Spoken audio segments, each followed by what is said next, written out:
compartilhem, por favor. Gostaria de saber se vocês estão me ouvindo. Tudo ok? Alguém dá ok aí na escuta do fone de ouvido, esse fone aqui de ouvido.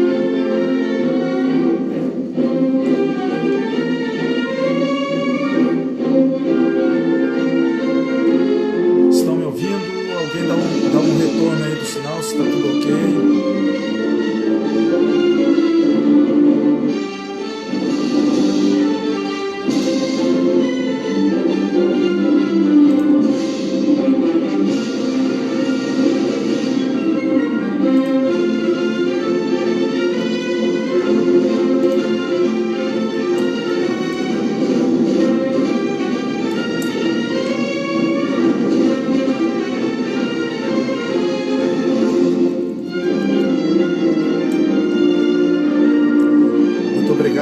Oliveira, Porto Alegre, obrigado por estar presente nessa nossa live. Obrigado, Melissa Palma. Coloquem a cidade de onde vocês estão assistindo. Quem é de Santa Maria, coloca Santa Maria. Bianca, seja bem-vindo. Bianca Voit, minha aluna. Compartilhem nos grupos. Momento de compartilhamento. Nós escutamos aí o hino nacional da Orquestra Sinfônica de Heliópolis, o hino nacional aí, instrumental, aqui a bandeira nacional do nosso país, nesse dia, nessa noite, né, de 7 de setembro. Compartilhe o vídeo. Leoveral Rodrigues, de Juiz, seja bem-vindo. Muito obrigado pela tua participação. Compartilhem, por favor, o vídeo para que o pessoal possa acompanhar. E nós vamos debater hoje, dentro de um minutinho mais ou menos, sobre intelectualidade. O que é a intelectualidade? Melissa Palma, de Santa Maria, sejam todos bem-vindos. Coloquem a cidade de onde vocês estão assistindo. Meu amigo Leoveral, lá de Juí, Melissa em Santa Maria, Cris Oliveira, aqui de Porto Alegre, capital do Rio Grande do Sul. E o nosso tema de hoje é intelectualidade brasileira. Para vocês que estão me acompanhando, estou tomando aqui um suco de uva, né, em homenagem a esse restinho de frio aí do mês de setembro. E nós vamos debater sobre esse assunto. Pessoal, já comecem a manifestar a opinião de vocês, nós vamos aqui realizar essa live. Eu vou fazer o comentário, vocês podem, vou apresentar minhas opiniões, os meus pensamentos, algumas ideias, de forma bem descontraída, e quem discordar, quem quiser contrariar, dar uma sua opinião, mesmo que não concordar comigo, pode fazer por intermédio de comentários. Eu estou aqui com o computador abaixo, vocês não estão enxergando, mas eu estou com o computador acompanhando os comentários que obviamente aparecem também ali no celular. E nós vamos falar um pouco sobre patriotismo, nacionalismo, sobre intelectualidade, sobre a questão de desenvolvimento do músculo chamado cérebro. É óbvio que isso é uma metáfora, né, que eu estou realizando. A Dani Jacó está nos acompanhando lá de Pelotas, seja muito bem-vinda a todos. E a intelectualidade brasileira, o que vocês acham? Existem intelectuais no nosso país? Existem intelectuais no Rio Grande do Sul?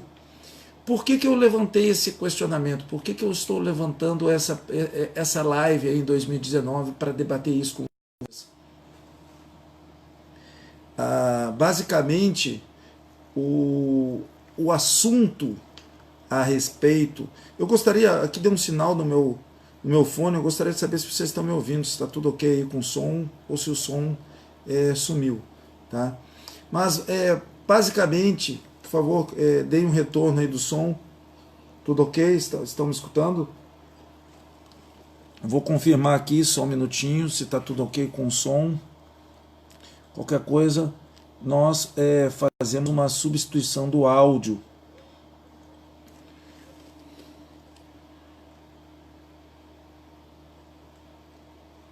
possivelmente eu vou ter que trocar o áudio, porque esse fone ele está desconectando, né, no final. Concluído.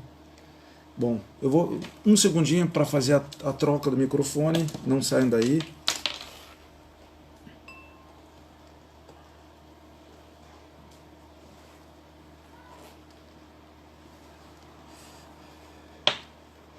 Essas...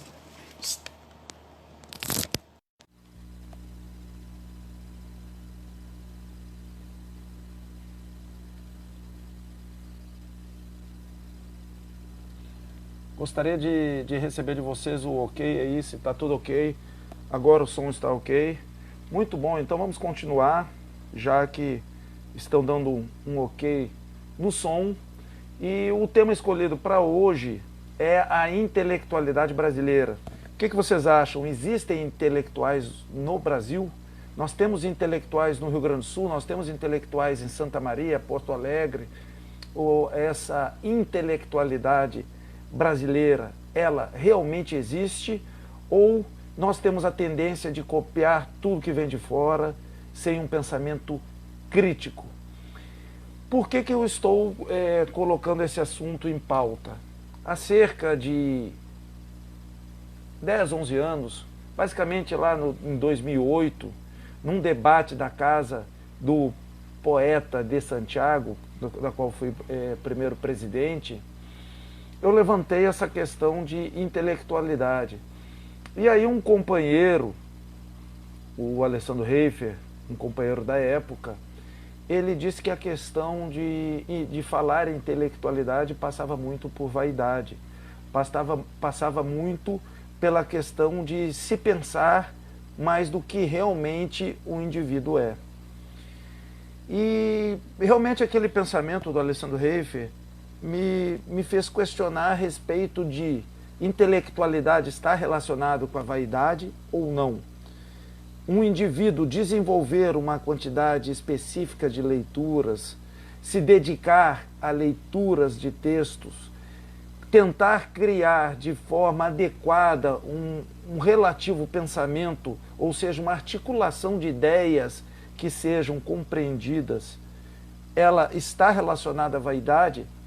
Por qual motivo nós brasileiros, nós gaúchos, gostamos do que é de fora? Porque nós enaltecemos um palestrante que vem de fora do estado ou mesmo de fora do país e muitas vezes não damos importância para um palestrante ou para um pensador local.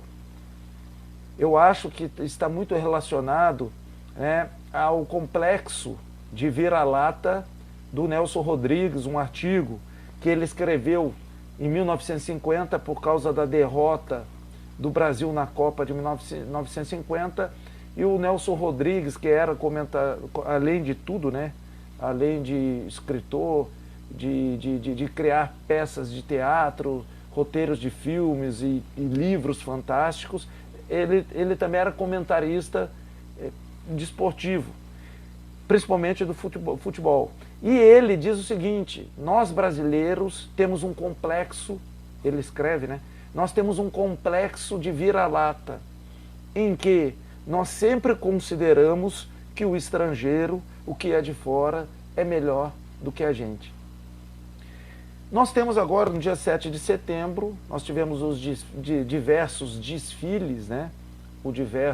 desfiles, e o Dani Jacó está dizendo: está complicado definir a intelectualidade no Brasil, na base que ela foi formada.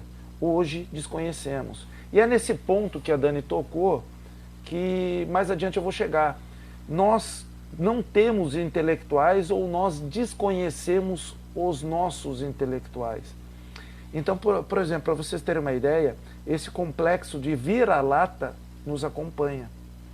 E é impressionante porque, por exemplo, na cidade de Tupanciretã, eu realizei uma palestra há certo tempo com cerca de 500 pessoas. Em Santa Maria eu realizei uma palestra com cerca de 300 pessoas participando. Em Santiago, minha terra natal, fui realizar uma palestra, tinha em torno de 10 a 15 pessoas no auditório. Quando nós falamos em intelectualidade, nós temos que primeiro distanciar a imagem do intelectual da vaidade. Porque hoje, basicamente hoje, eu discordo do pensamento apresentado pelo meu colega escritor de Santiago, Alessandro Reifer, que ele disse que um indivíduo ou alguém que busca ser um intelectual está relativamente ligado à questão da vaidade. E dentro da minha formação acadêmica e da minha formação militar, por exemplo, eu sou militar, sou oficial de carreira de artilharia, sou tenente-coronel do Exército, com muito orgulho, amo a profissão que eu abracei no Exército Brasileiro, e dentro da carreira militar eu tenho um determinado tratamento. Esse tratamento está relacionado à farda. Não existe um tratamento tão forte relativo à busca do conhecimento. Também dentro do Exército, eu sou professor de literatura. Sou bem tratado enquanto professor de literatura. Então existe o tratamento de professor de literatura. Na universidade, aqui Federal de Santa Maria, eu tive a oportunidade de participar de um doutorado em educação. Então, eu tenho mestrado e doutorado em educação. Na universidade, havia os colegas universitários, eles criaram a meu respeito um determinado estereótipo por eu ser militar e, às vezes, muitas vezes, determinados colegas me tratavam quase com um posicionamento de ele é um fascista. Talvez determinado momento, do outro lado, dentro do próprio Exército, justamente por eu estar cursando um curso superior, né, um doutorado, talvez para muitos eu tenha me aproximado da esquerda, digamos assim. Ou seja, lá, dentro do Exército pode ser que eu tenha incorporado para determinadas pessoas um estereótipo de, não, ele é uma pessoa que está frequentando outros ambientes. Enfim, esse trânsito me fez perceber o seguinte: nós temos diversos intelectuais brasileiros dentro e fora da universidade. Nós temos diversos livros escritos por inúmeros intelectuais e pensadores brasileiros. Mas a tendência natural de nós, e começamos do micro, da nossa vila, do nosso bairro, da nossa cidade, né? A nossa tendência é sempre buscar o que é de fora. Então, se nós somos da cidade de Santa Maria, se você é de Juí, se você é de Porto Alegre, a tendência natural é buscar um pensador de outro local. E por que nós valorizamos o outro local da cultura? Por que nós valorizamos o que vem de fora? A tendência dessa valorização do brasileiro pelo que há de fora está conectada com a nossa própria história, com a nossa historicidade. Porque nós fomos começar a ter um pensamento de nação a partir da independência. Para quem não sabe, a independência do Brasil aconteceu dia 7 de setembro de 1822, no século XIX. Se você discordar, se você quiser comentar, comente aí que eu coloco o seu comentário. Se você discordar dos meus pensamentos. Tem aí o companheiro João Lemes, colega, jornalista lá de Santiago, diretor do Jornal Expresso Ilustrado, diretor da Rádio Nova Pauta, que nós participamos tanto no jornal como colunista, quanto na rádio lá como cronista de uma crônica falada. Seja bem-vindo, João Lemes. Ele também gosta muito de estar realizando doutorado em educação, gosta muito desses assuntos. Então, nós temos a tendência a valorizar o que é de fora. E isso eu digo para vocês que começa no próprio ambiente familiar. Se vocês perceberem, o primeiro lugar que nós temos que batalhar para adquirir um respeito, principalmente em questão de intelectualidade, é dentro da nossa própria casa. Então, Rodrigo Rocha, ESA 2003, foi meu aluno na Escola de Sargento das Armas, seja bem-vindo.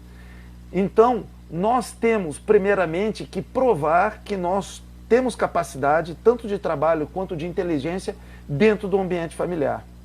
E essa valorização ao que há de fora é sempre, começa nesse ambiente de família. Quantos de nós, quantos de vocês tiveram que ralar para adquirir o respeito como pessoa dentro de casa? Porque os familiares, eles sabem dos nossos defeitos, eles sabem as nossas limitações.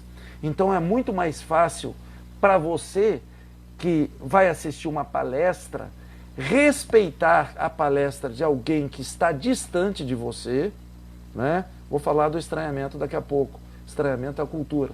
Então é muito mais fácil você respeitar alguém que você não conhece, que você não sabe os defeitos, porque essa distância favorece um estranhamento, favorece um endeusamento. Então, a Melissa Palma está colocando pura verdade, é uma luta dentro de casa. É isso mesmo, é uma luta constante. E a mesma coisa acontece, Melissa, né? A luta começa dentro de casa, depois a luta acontece dentro do seu trabalho, porque no seu trabalho, os colegas de trabalho sabem a sua limitação, sabem a sua dificuldade. Então, muitas vezes, dentro do próprio Exército Brasileiro, e não desmerecendo o Exército Brasileiro, que eu tenho muito orgulho, os colegas meus, eles sabem as limitações que eu tenho, ninguém é perfeito, e a necessidade, a busca que eu tenho de conhecimento, que desde criança eu busco conhecimento, eu busco a leitura, eu leio muito, né? Eu sempre tive que tentar provar que eu deveria ser respeitado dentro do ambiente de trabalho. E aí você pode, a partir dessa comparação, vida familiar, vida de trabalho, nós começamos a aumentar quais são os intelectuais da sua cidade. Pense um, escreva um aí. Qual o intelectual, João Lemes, que você tem em Santiago? Qual o intelectual, Melissa, que você tem em Santa Maria? Qual o intelectual, Cris, que você tem aí em Porto Alegre? Qual o intelectual, qual a pessoa que realmente debate o conhecimento e sente o prazer nesse conhecimento, não simplesmente por uma questão de vaidade. Porque a vaidade, ela faz parte do ser humano. Nós temos vaidade. E aí o seguinte, que o companheiro João Lemes falou, quando você faz parte de um local da cultura, você tem o seu localzinho, o seu dia a dia, o seu ambiente, que você sai da sua casa, vai para o seu trabalho, do seu trabalho você vai para um bar à noite, você volta para casa, esse ambiente para você é conhecido. Esse ambiente para você faz parte do seu dia a dia. Então você está transitando por um local que você tem tranquilidade, certo?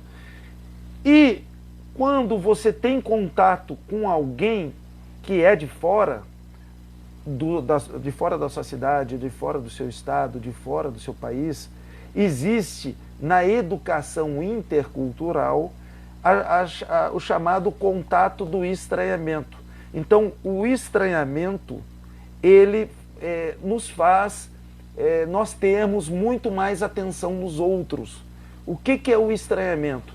Se você pegar um militar como eu, né, e colocar dentro de um ambiente universitário, naturalmente, esse é um ambiente que nós vamos ter contato, que eu tive, né? Tive contato com pessoas que tinham um outro formato de vida. Quando eu participei dos diversos encontros de escritores do Mercosul, na Argentina, no Paraguai, no Uruguai, aqui mesmo em Santa Maria, em diversos locais, eu e o João Lemes fomos lá em Assunção, no Paraguai, dar uma palestra, o estranhamento foi maior. Porque esse estranhamento, você está numa região fronteiriça, né? Então a cultura, do brasileiro, ela não é melhor que a cultura do argentino, nem melhor que a cultura do paraguaio, ou a cultura do gaúcho, não é melhor que a cultura do indígena lá no interior da Amazônia, ela é apenas diferente. Só que esse contato com culturas diversas, ele favorece uma aprendizagem que você, no mínimo, estará mais atento, porque o desconhecido nos causa uma tensão maior, certo? Uma atenção e muitas vezes uma tensão, né, de tenso, né, uma atenção de você estar atento e muitas vezes uma tensão de tenso, né? Só que na história do nosso país nós temos um complexo muito grande com o patriotismo e agora um outro conceito, o nacionalismo. Então o patriotismo ele é um pouco diferente do nacionalismo. Vamos lá. Patriotismo. Patriotismo está relacionado à pátria, à terra dos pais, à terra dos antepassados. É um conceito na educação, na filosofia, que supera a condição de nação e de Estado. Tá? Então, a pátria, ela vem lá desde antes dos gregos, né? A terra dos nossos pais, né? O nacionalismo, ele já é um conceito mais contemporâneo, que aconteceu pós-Revolução Francesa, né? No final, ali, 1789, no final do século XVIII, e cresceu muito o conceito de nação no século XX, né? Então, o nacionalismo está relacionado ao Estado, à nação Brasil. Muitos teóricos da educação, muitos filósofos, questionam o seguinte, dizem, né, que o patriotismo ele é salutar, porque você ama a sua pátria, mas você não desmerece a pátria e a cultura dos outros. Já a nação, se você quer a sua nação forte, necessariamente você vai ter que subjugar ou ir contrariamente à nação dos outros. Tá? Então, este 7 de setembro, ele é forte. Né? Boa noite, Cristiane Bevilacqua. Coloque a sua cidade para o pessoal ter ciência. Este 7 de setembro, ele é um marco de patriotismo, de amor à terra dos nossos antepassados e à nossa terra, mas ele também é uma demonstração de nacionalismo, que, contrariamente ao pensamento de muitos, eu sou favorável à situação de nação do nosso país, Brasil, que nós precisamos, sim, de muito mais nacionalismo, mas essencialmente de patriotismo. Por que nós precisamos de nacionalismo? Porque nós temos esse complexo, muitas vezes, de inferioridade em relação a outras nações. E isso, eu vou passar rapidamente em aspectos históricos aqui, literários, para nós debatermos um pouco mais sobre intelectualidade.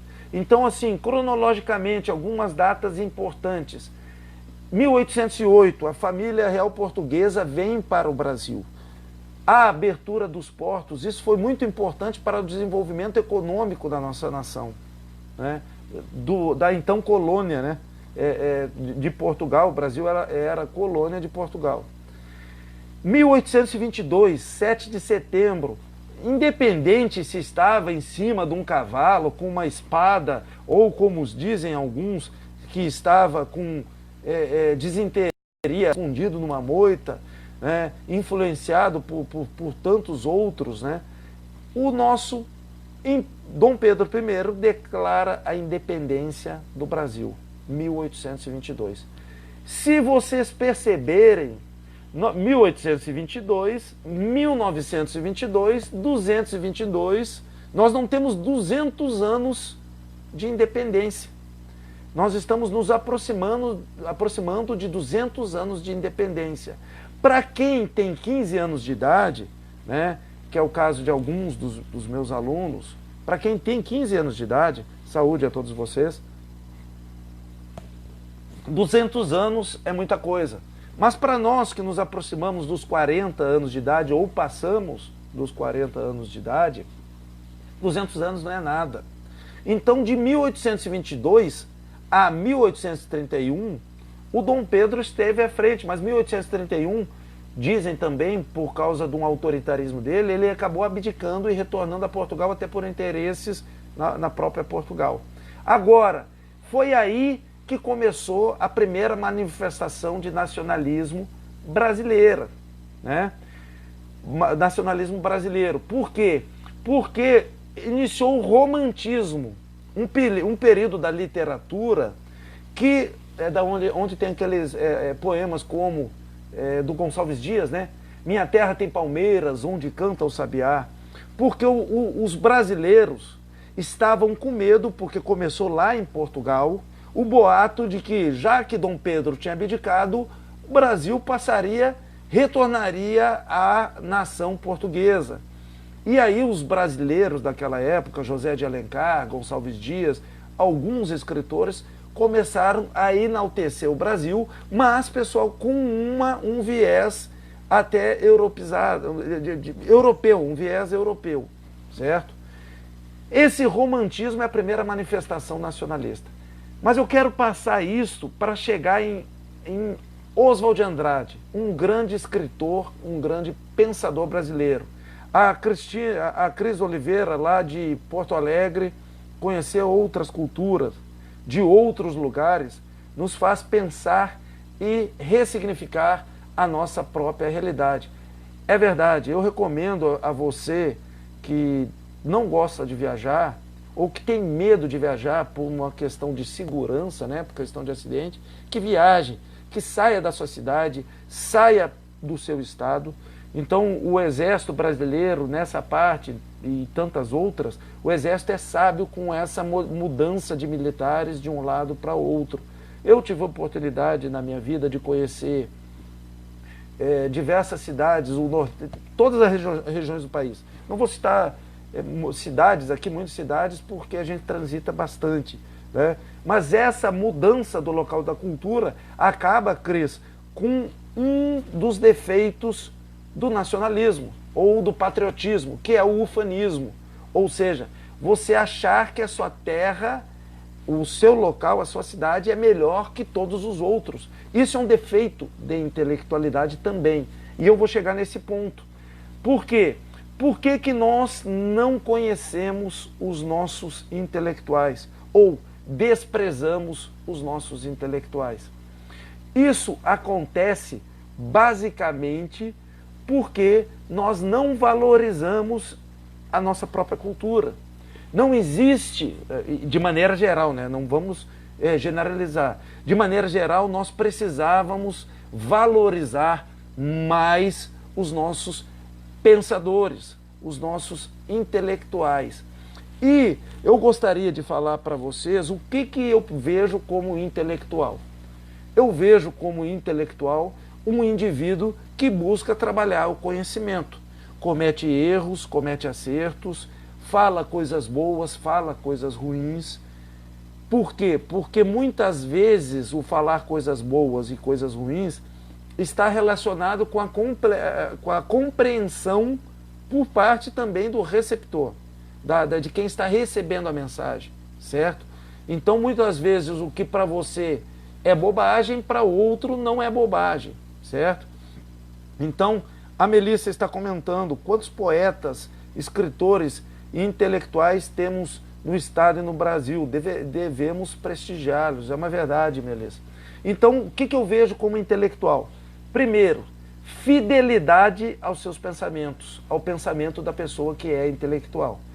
Então, por muitas vezes, né, e eu cito alguns pontos, por exemplo, da minha vida, que eu tentei manter a fidelidade intelectual, mas é muito difícil.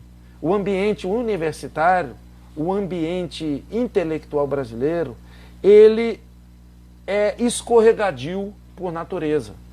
Então, num ambiente universitário, num ambiente de doutorado, num ambiente de mestrado, doutorado, quem está cursando pode discordar ou concordar, fale a opinião de vocês, eu quero ouvir. Mas num ambiente de doutorado e de mestrado, muitas vezes você tem que engolir o que você pensa, você tem que se submeter por intermédio do silêncio, porque boa parte das vezes e eu digo para vocês, inúmera parte das vezes, nós não queremos ouvir. Dentro do doutorado, existe a pressão de você ter que defender a sua tese, defender a sua dissertação, e muitas vezes você tem pensamentos contrários, mas você não pode abordar porque você corre o risco de não se tornar mestre ou não se tornar doutor. Então, basicamente, sim, você tem que agir com falsidade ideológica. Você tem que, pelo menos, ficar em silêncio, porque dentro do ambiente universitário, se você expor o seu pensamento, principalmente se o seu pensamento não é concordante com o pensamento vigente, porque se você tem um docente, um professor que apresenta o pensamento dele, se você concordar com esse docente ou concordar com a maioria dos colegas, você estará expressando um pensamento que será considerado inteligente. Agora, no nosso país, esse é o primeiro defeito universitário que eu vejo. No nosso país, nós não gostamos de discutir argumentos. Nós misturamos o argumento com a pessoa. Se a pessoa apresenta um argumento que eu não concordo, ou se a pessoa não é da linha doutrinária ou da linha ideológica que eu concordo, a primeira coisa que eu vou fazer, a primeira coisa que eu quero fazer no Brasil é aniquilar com essa pessoa. É destruir essa pessoa, destruir a imagem, né? Destruir a reputação muitas vezes, ou, que acontece muito no ambiente universitário, calar a pessoa. Então é impressionante, por exemplo, alguém falando de fascismo utilizando camiseta do Che Guevara, uma camiseta do Lenin, ou uma camiseta do Stalin, ou uma camiseta de Fidel Castro. Né? Então, o cerceamento da liberdade de falar é um componente muito importante de qualquer teoria que coloque o Estado acima do indivíduo. O Estado mais forte que o indivíduo. E a universidade, eu coloquei ali a questão intelectual da universidade, o que eu percebo na universidade é o seguinte: tem muito conhecimento aflorando dentro do ambiente universitário. Muito conhecimento de uma corrente ideológica ou de uma corrente de pensamento, que é muito importante também. É uma corrente inteligente, é uma corrente que tem preceitos, é uma corrente fundamental, é uma corrente que quer construir. Então, o grande problema no nosso país também de intelectualidade, né, além da banalização do discurso, no sentido que você tem que aniquilar o outro e não combater argumentos por intermédio de ideias, né, mas além dessa banalização do debate, que se torna às vezes um ambiente de guerra, também existe uma hegemonia de pensamento e uma falta de paciência com pensamentos contrários. Então, a partir do momento que você entra com um projeto de pesquisa, qual for, você necessariamente tem que seguir o pensamento do seu orientador.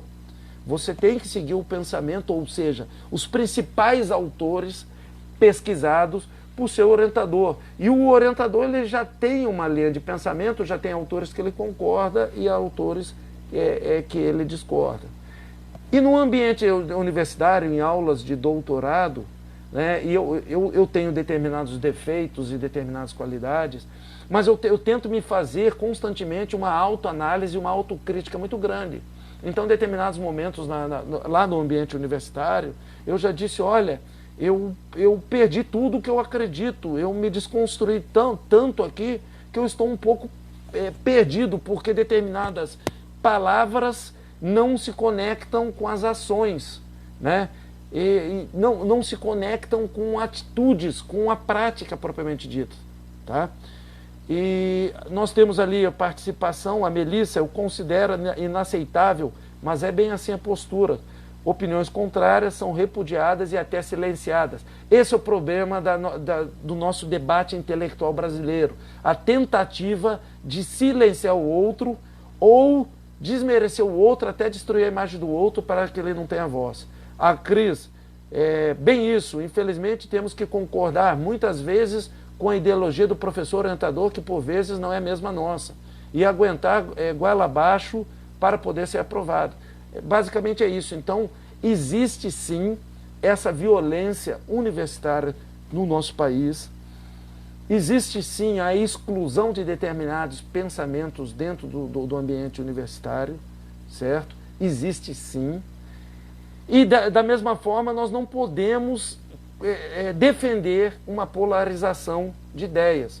Então, nós gaúchos, uma vez eu escrevi isso no jornal Expresso Ilustrado, e um companheiro lá de Santiago disse o seguinte: pô, tu não deveria ter xingado o governo municipal, né? Eu disse, mas eu não falei nada sobre o governo municipal, né? E ele, não, você escreveu sim. O que eu escrevi basicamente no meu artigo? Eu escrevi, ó, nós, gaúchos, temos que ter cuidado porque nós tendemos ao binário, bem e mal, Inter e Grêmio, branco e negro, certo, errado, ou seja, amigo, inimigo. Ou você é meu amigo, você é meu amigo? Não, você não é meu amigo. Você não concorda com o pensamento vigente. Então, se você não é meu amigo, você é meu inimigo. Mas calma aí, nós não podemos apenas divergir em pensamentos. Então, eu acho que nessa parte, nós brasileiros temos que evoluir muito. Grandes países desenvolvidos, é a questão do peso da balança, né? Se você tem um lado que desenvolveu uma certa intelectualidade, uma teoria forte, e você tem outro que desenvolveu uma teoria forte, às vezes essas teorias lá na frente elas se juntam, se mesclam e criam uma terceira teoria, né? Às vezes criam algo a mais ainda, certo? Então, isto falta para o nosso país. Então, o que é ser intelectual? Primeiro, é ter fidelidade aos seus pensamentos. Doa a quem doer.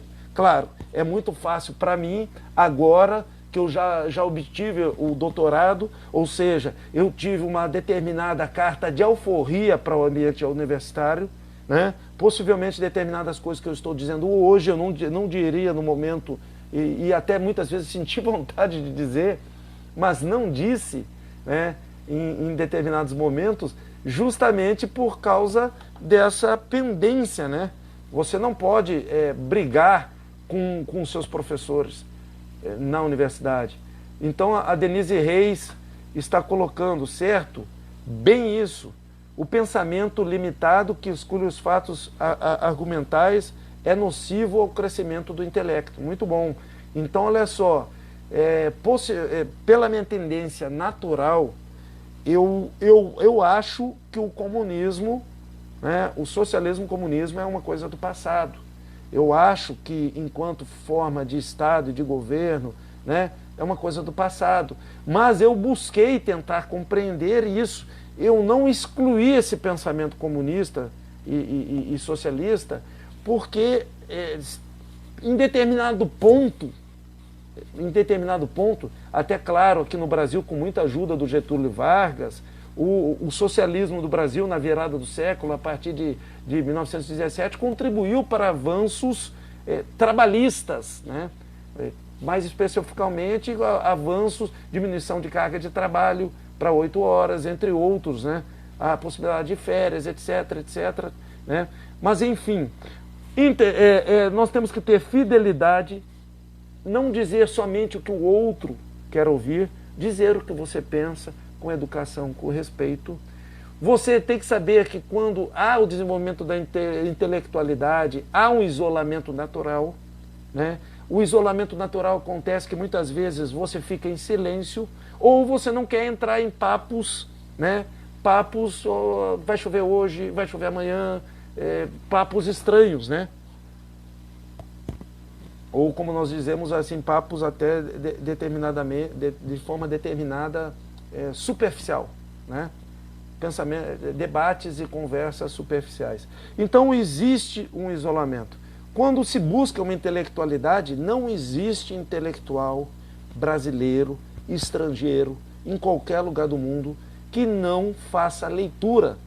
Então, se você não gostar de ler, né, você não atingirá um patamar de uma intelectualidade ou uma independência, né? A leitura é muito importante porque lendo você consegue selecionar e ampliar as suas ideias.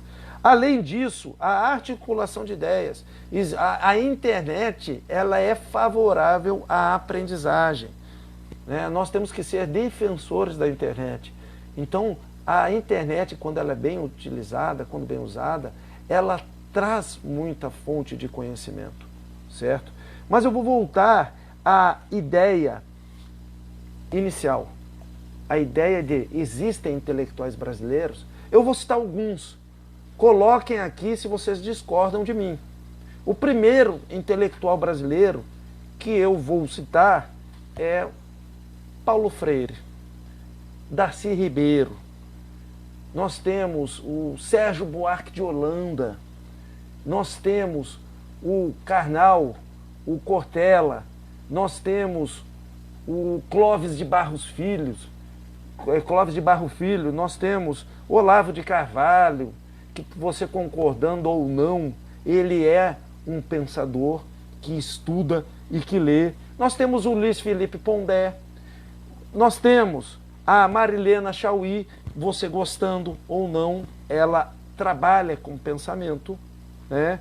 Então, Marilena Chaui, posso citar aqui alguns, tem alguns aqui, eu fiquei pensando anteriormente, aqui em Santa Maria tem o Valdo Barcelos, tem a Lígia Milites da Costa, o Aded da Academia Santa Maria de Letras, tantos outros pensadores. Nós temos o Silvio Romero, mas o Paulo Freire, por exemplo, ele é o responsável pelo fracasso da educação, ele é o responsável pelo fracasso do sistema educacional brasileiro. O que você acha a respeito disso?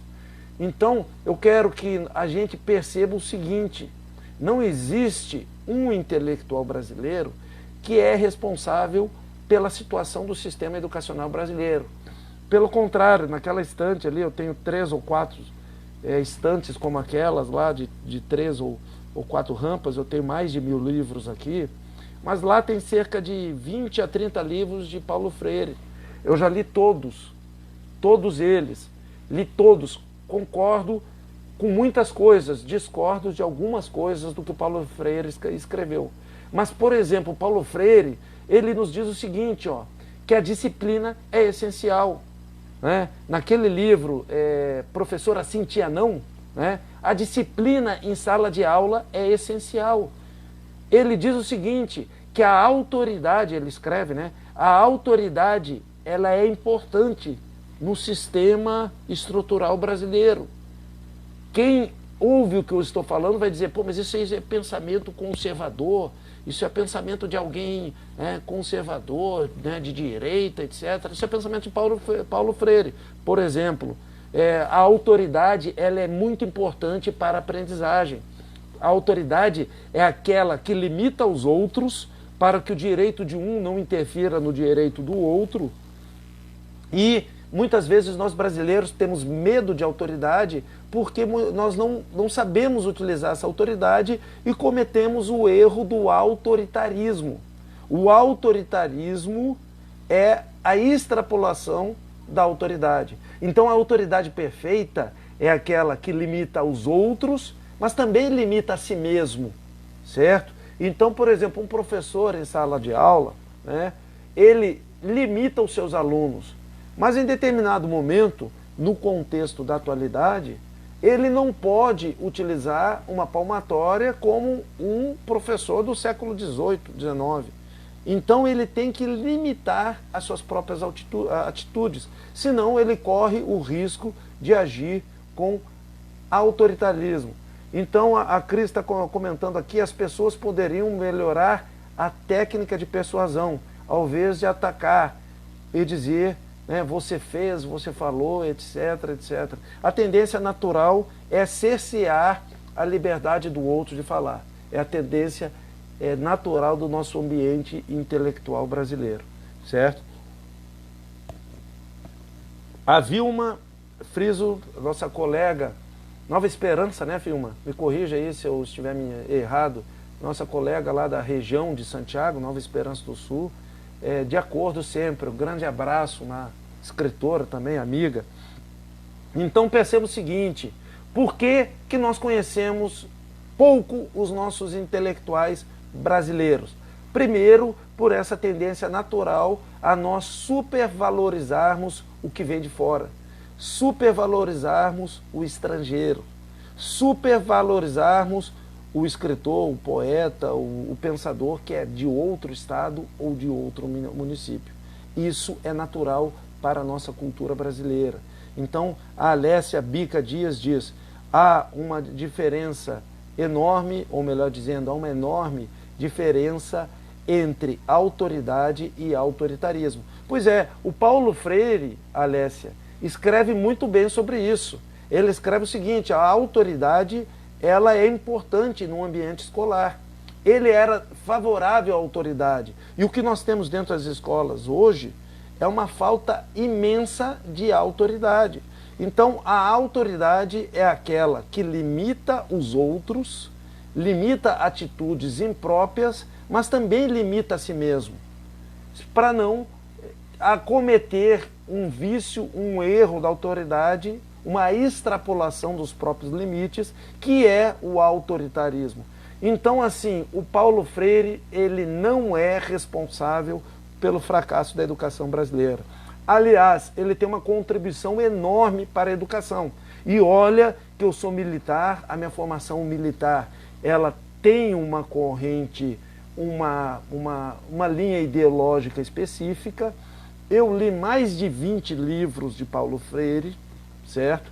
E eu digo para vocês o seguinte, para a educação de jovens e adultos, especialmente para aquele jovem, aquele adulto que perdeu a corrente regular de educação, né? Aquele jovem que está atrasado, que muitas vezes caiu num supletivo, aquele adulto analfabeto, o modelo, a estrutura de pensamento do Paulo Freire, a estrutura da sala de aula, a estrutura técnica, não estrutura ideológica, a ideia técnica de associar palavras ao dia a dia da pessoa, ela é fantástica e foi copiada sim, ao contrário do que muitos dizem, por muitos países do mundo. Foi copiado pela Argentina, foi copiado por diversos outros países, até pelo Chile, pelo Peru, Bolívia, até países da Europa.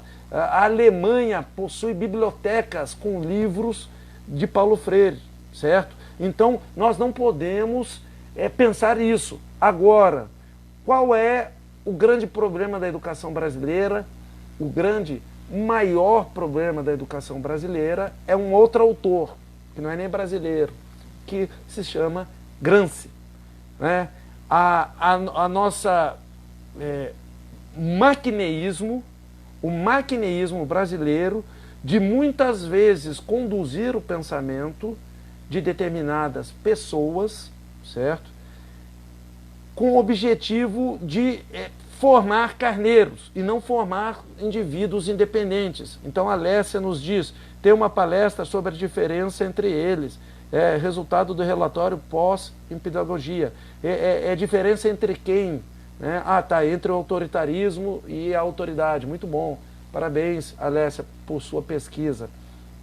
Então, pessoal, nós temos pensadores. Você pode concordar ou discordar, mas para mim, Leandro Carnal é um excelente pensador. O Mário, o Cortella é um pensador. Nós temos o Pondé, um pensador. Nós temos o Clóvis de Barros Filho, um pensador. Marilena Chauí, discordando do que ela pensa, discordo muito, mas é uma pensadora. Aqui em Santa Maria, nós temos pensadores, né? Eu cito o próprio professor, doutor, que hoje nós nos distanciamos um pouco, mas o Valdo Barcelos é um grande escritor e pensador, né? Mas nós temos que perceber que a intelectualidade ela tem uma função essencial. A intelectualidade ela deveria propor ideias para o professor transmitir essa ideia ou construir uma base teórica. Mas o que acontece no nosso país, basicamente, é um modismo, né? Modismo, que nós saímos de uma corrente teórica educacional para outra com muita facilidade. Então, a respeito de estudo, nós já vamos caminhando para o encerramento. Esse é o primeiro debate. Eu gostaria de dizer para vocês, até sobre os questionamentos de hoje, né? Existem intelectuais no Brasil? Sim, existem. Nós é que conhecemos pouco. Busquem assistir palestras no YouTube de diversos autores brasileiros. Existem sim. Existe uma violência universitária muito grande, principalmente com as ideias que não seguem a corrente vigente. Existe sim. O Paulo Freire é um pensador que construiu uma obra respeitável, que nós podemos concordar ou discordar, podemos seguir ou não, mas deve ser respeitado e não desconstruído, certo? Deve ser combatido por argumentos e não por tentar detonar a imagem de forma superficial. Não só ele, né? Oswald de Andrade, pessoal, a antropofagia cultural brasileira, muito bom, década de 20, né? Surgiu na década de 20, buscar a independência, deglutir o que vem de fora, ficar com o que é de bom, sem xenofobia, mas utilizar apenas o que nos interessa. Mas esse é um tema para uma outra live, né? Como se esquivar da pseudo-intelectualidade? Muito fácil. O intelectual que na prática não segue o que diz, então o intelectual naturalmente ele se isola. Naturalmente ele vai para o isolamento. Mas o intelectual que na prática não segue a própria teoria é um pseudo-intelectual. E o que acontece muitas vezes no nosso país é uma tentativa de marketing intelectual, ou seja, tentativa de se vender a própria intelectualidade com busca de algo a mais, tá? Quais são os nossos intelectuais gaúchos? Faça o seguinte, você que está assistindo, coloque o nome de um intelectual da sua cidade. E, por fim, intelectual não é vaidade. Intelectual é o indivíduo que quer trabalhar o conhecimento. Então, o intelectual, ele exercita o músculo chamado cérebro. Pode falar bobagens, pode modificar a sua opinião, porque a gente está constantemente aprendendo, mas também é um indivíduo que estuda, que pensa, que reflete, que escreve, que analisa a sociedade de uma forma macro para compreender os pontos que nós necessitamos melhorar. Então, se eu pudesse dar conselho para gaúchos, eu daria, não seja binário, não seja sim ou não. Segundo, busque conhecer as teorias que desagradam você, porque esse desagrado que você tem pode ser fruto de um marketing publicitário enganoso. Terceiro, nós somos um estado, o Rio Grande do Sul, que cresceu em cima de revoluções. Então, o gaúcho, ele fica inimigo mais rápido que em outros estados do país. Então, cuidado para não tentar aniquilar a imagem do seu colega. Veja se você não está agindo com esse binarismo maragato e chimango, que nós temos muito. E, por último, nós temos que ler os pensadores gaúchos. Nós temos que debater. E essa live aqui, esse debate que eu criei aqui, é uma forma de eu debater com vocês. Esse vídeo ficará salvo.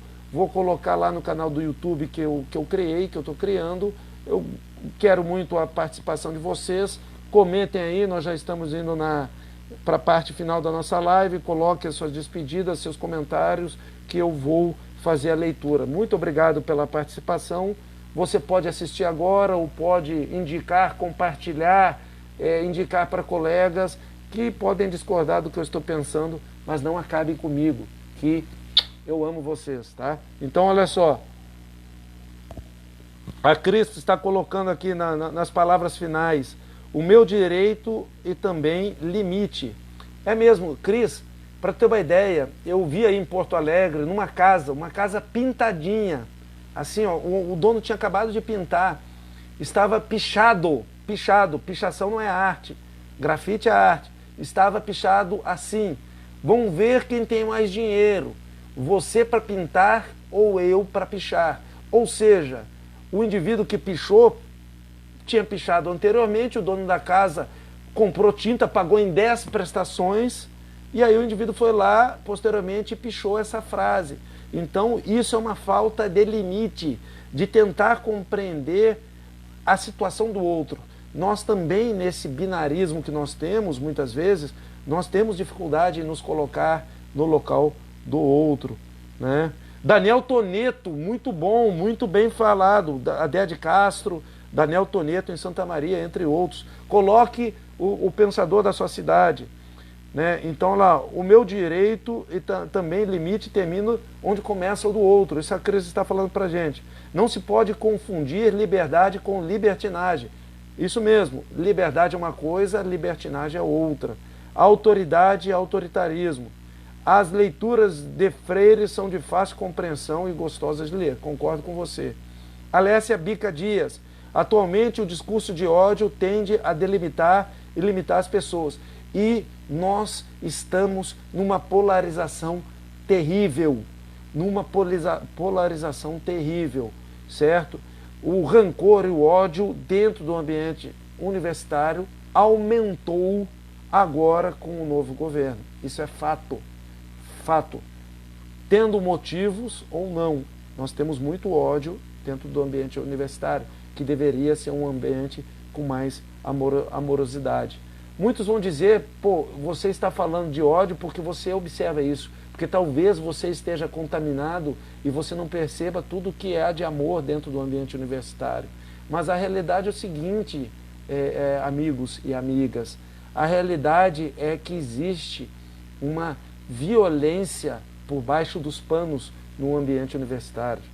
Na minha opinião, existe pouca intelectualidade por pouca fidelidade aos pensamentos, por uma necessidade muitas vezes até de se formar.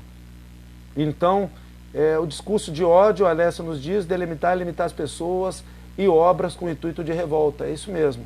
Melissa, já falei, Adé de Castro e Daniel Toneto.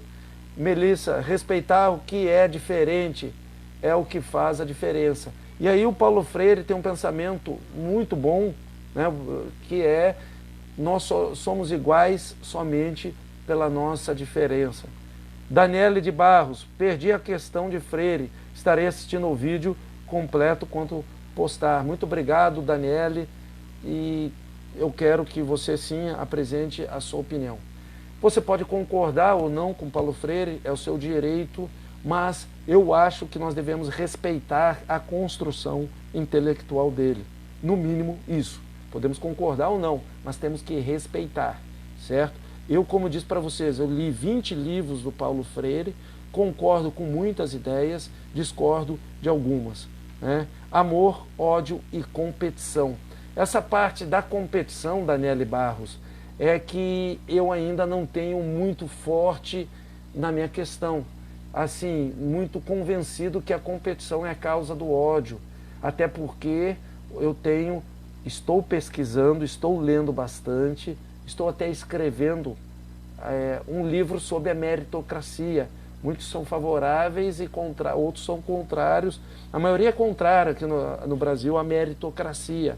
Mas talvez para o nosso país, para a situação que ele se encontra, a meritocracia não seria de todo ruim. Pelo contrário, seria até uma forma de avanço. Então, competir quando você retira modelos e exemplos positivos e não aquela competição com inveja, com rasteira, com derrubar o outro, né? Aquela competição que existe muitas vezes no ambiente de trabalho, existe muitas vezes no ambiente de estudo universitário, e essa competição que busca derrubar o outro, essa nós temos que ter cuidado.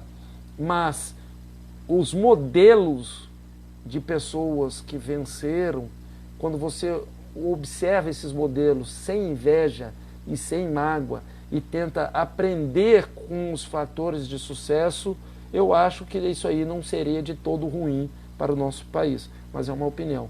Bom, eu vou ficando por aqui. Se vocês não têm mais nada a escrever, a me dizer, a me xingar, eu vou acabar a nossa live de hoje, que durou em torno de 1 hora. Eu já posso anunciar a próxima live para vocês para terça-feira.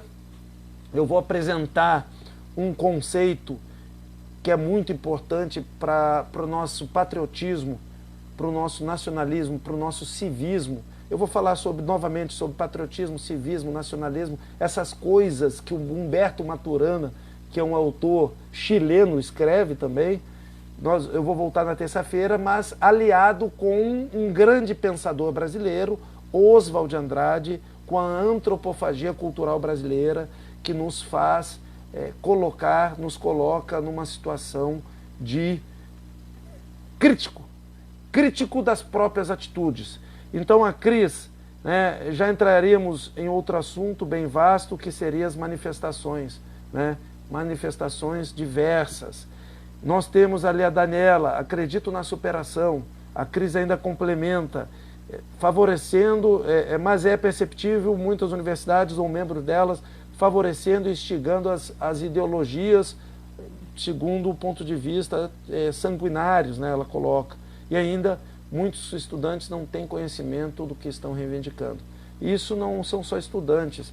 Nós brasileiros muitas vezes defendemos a reprodução automática que você acaba de escrever, certo? Bom, eu vou ficando por aqui, espero que tenham gostado, espero que eu tenha contribuído com alguma coisa. Para mim é um prazer estar debatendo com vocês. Terça-feira, não sei que dia deve ser dia 10 de setembro, 21 horas, nós vamos falar, 21 horas, nós vamos falar, Daniele Barros, horário de terça, nós vamos falar sobre a antropofagia cultural brasileira e a importância dela para a intelectualidade e a cultura da nossa nação. Patriotismo, amor à terra dos nossos pais. Nacionalismo, amor à nação. Muito obrigado pelos parabéns, Melissa. Excelente palestra de hoje. Muito grata por tudo. Até semana que vem. Até terça-feira que vem, se Deus quiser. Um grande beijo a todos. Muito obrigado para quem acompanhou do início ao fim. E muito obrigado para você que vai assistir esse vídeo posteriormente. Até mais, vou concluir. Grande abraço. Gratidão também, Cris.